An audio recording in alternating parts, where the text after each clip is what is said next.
I'm standing at the place where I fell, injuring both of my wrists and messing up my face, knocking out a tooth. And I was thinking, as I was spending a lot of time in prayer and just meditation, about a beautiful little poem that I memorized some years ago by Rudyard Kipling called If. And it's a great little poem. It doesn't think about what if I had not done that.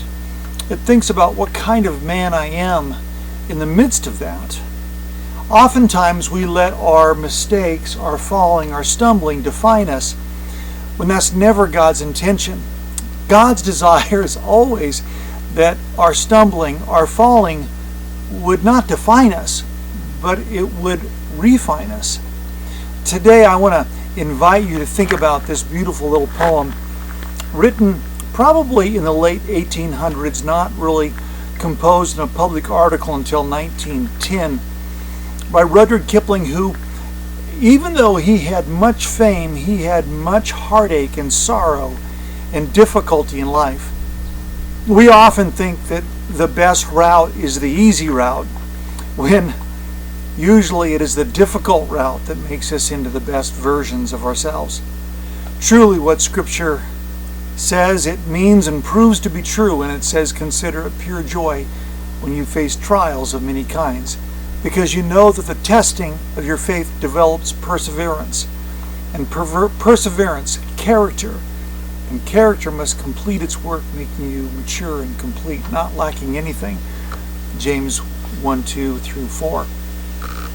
I think that Kipling had a grasp of what forms our character. In his little poem, If, he challenges us not to be people who are reactive, but are proactive. People that are not defined by our problems, but are refined through our problems. People that progressively mature to a place where we reflect true manhood, womanhood, maturity. Listen to his prose, this little poem, and let it speak to your heart, to challenge you to look at every challenge and adversity as an opportunity to become more the person God intends you to be. If, by Rudyard Kipling. If you can keep your head about you when all else are losing theirs and blaming it on you. If you can trust yourself when all men doubt you, but make allowance for their doubting too.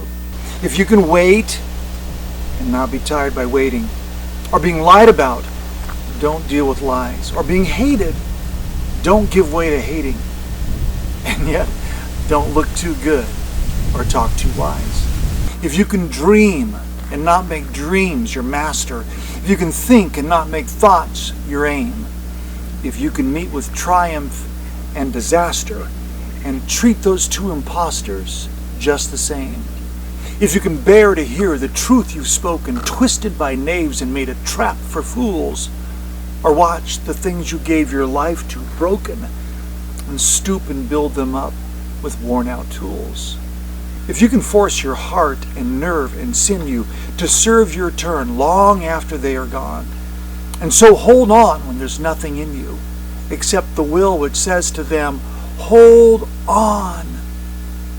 If you can talk with crowds and keep your virtue, or walk with kings nor lose your common touch, if neither foes nor loving friends can hurt you, if all men count with you but none too much, if you can fill the unforgiving minute with 60 seconds worth of distance run, yours is the earth and everything that's in it, and which is more, you'll be a man, my son. May God bless you today as you examine and look at and evaluate wherever you have fallen, whatever you have gone through that has left you broken, to see how God might want to use it to make you whole. God bless you. Have a great day and a life that's worth shining brightly, not because you've avoided the difficulties, because you've learned to go through them. I hope I see you soon.